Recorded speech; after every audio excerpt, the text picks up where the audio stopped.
வணக்கம். தாவேக கட்சி நிர்வாகிகள் குழு கூட்டம் முடிஞ்சதுக்கப்புறம் சிடிஆர் நிர்மல்குமார் அவர்கள் வந்து பேட்டி கொடுத்துருக்காங்க பத்திரிகையாளர்கள் சந்தித்து. அதில் அவர் என்ன சொல்லியிருக்கிறாருன்னா, கரூருக்கு நாங்கள் போகிறதுக்கு ரெடியாக தான் இருந்தோம். காவல்துறை வந்து எங்களுக்கு அனுமதி கொடுக்கல.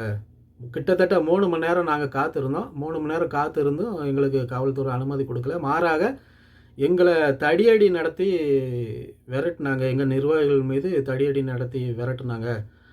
அதனால தான் எங்களால் போக முடியல. எங்கள் தவேக கட்சி கொடி கட்டியிருந்த எந்த ஒரு வாகனத்தை வந்து அவங்க வந்து ஊருக்குள்ளே போகிறதுக்கு அனுமதிக்கலை. எங்களை ஊருக்குள்ளே விடலை. எங்களை திருப்பி அனுப்பி விட்டாங்க. அதனால தான் எங்களால் போக முடியல அப்படின்னு அவர் சொல்கிறாரு. திரும்ப என்ன சொல்கிறாருன்னா, கிட்டத்தட்ட 1:45க்கு தொடங்கின போஸ்ட்மார்ட்டம் வந்து 3 மணிக்கெலாம் முடிச்சிட்டாங்க.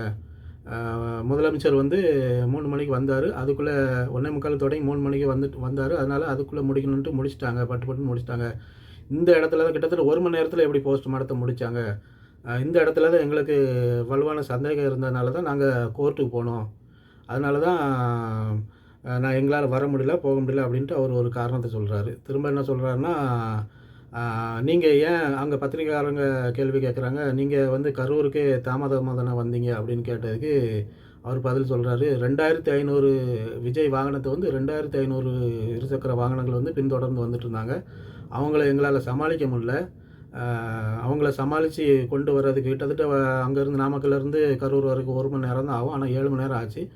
எங்களால் சமாளிக்க முடியாமல் தான் காரணத்தினால தான் நாங்கள் லேட்டாக வந்தோம் அப்படின்னு சொல்கிறாரு. நாங்கள் தான் சொந்தமாக காவல்துறையோட வேலை தான் அது வந்து காவல்துறை செய்யாதனால தான் நாங்கள் தாமதமாக வந்தோன்ட்டு அவர் சொல்கிறாரு. அப்புறம் பத்திரிகையாளர்கள் கேட்குறாரு, விஜய் அவர்களே காவல்துறைக்கு நன்றி சொல்லியிருக்கிறாரு அப்படின்னு கேட்டதுக்கு அவர் அந்த இடத்துல என்ன சொல்கிறாருன்னா, அதுதான் எங்களுக்கு பலத்த சந்தேகமாக இருக்குது. எப்படி எல்லா மாவட்டத்துலேயும் வந்து நாங்கள் வந்து சரியான நேரத்துக்கு சரியான அந்த இடத்துக்கு சரியான வர முடியாமல் இருந்தபோது இங்கே மட்டும் காவல்துறை வந்து கரெக்டாகிட்டு இந்த இடத்துக்கு வந்து ரொம்ப தெளிவாட்டு எங்களை கொண்டு நிறுத்தியிருக்காங்க. கரெக்டாக அந்த இடத்துல விஜய் வாகனத்தை நிறுத்தினாங்க. அந்த இடத்துல நிப்பாட்டி பேசுங்கன்னு சொல்லி பேச சொல்லி வச்சுருந்தாங்க. இந்த இடத்துல தான் காவல்துறை மேலே எங்களுக்கு பலத்த சந்தேகமாக இருக்குது அப்படின்ட்டு காவல்துறை மேலே முழு குற்றச்சாட்டையும் முதல் குற்றவாளி காவல்துறை தான் அப்படிங்கிற மாதிரி அவருக்கு பேசுகிறார். அப்புறம் அங்கே கூட்டத்தில் சம்பவம் நடந்த அன்றைக்கி 40 பேர் இறந்து போன அந்த சம்பவத்தை அன்றைக்கி அங்கே தடியடி நடந்தது. அது வந்து சில பத்திரிகையில் அந்த நேரத்தில் வேகமாட்டு பதிவிட்டாங்க. அதுக்கு பிறகு கொஞ்சம் நேரத்தில் வந்து அதை மறைச்சிட்டாங்க. அது வந்து அழுத்தத்தின் காரணமாக அந்த சம்பவத்தை வந்து நிப்பாட்டிட்டாங்க. தடியடி நடந்ததெல்லாம் நீங்கள் காட்டினீங்க, பத்திரிகையாளர்கள் நீங்கள் காட்டினீங்க அப்படின்னு அவர் சொல்கிறாரு.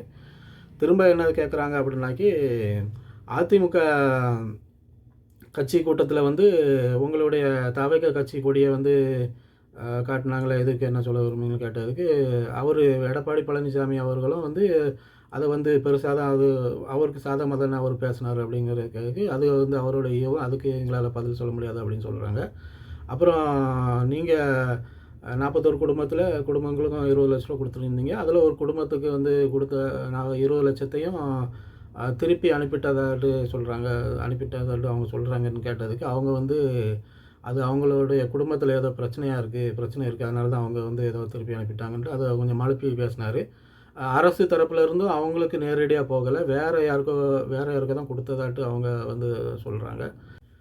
திரும்ப என்ன கேட்குறாங்கன்னா, விஜய் அவர்கள் திரும்ப பிரச்சாரத்துக்கு வருவாரா, ரோட் ஷோ வருவாரான்னு கேட்டதுக்கு அவர் சொல்கிறாரு, எஸ்ஓபி கோர்ட்டில் இருக்குது. அது வந்து அதனால் நாம் இப்போதைக்கு எதுவும் சொல்ல முடியாது. அது கோர்ட்டில் வந்து இப்போ போகக்கூடாதுன்னு சொல்லியிருக்கிறாங்க.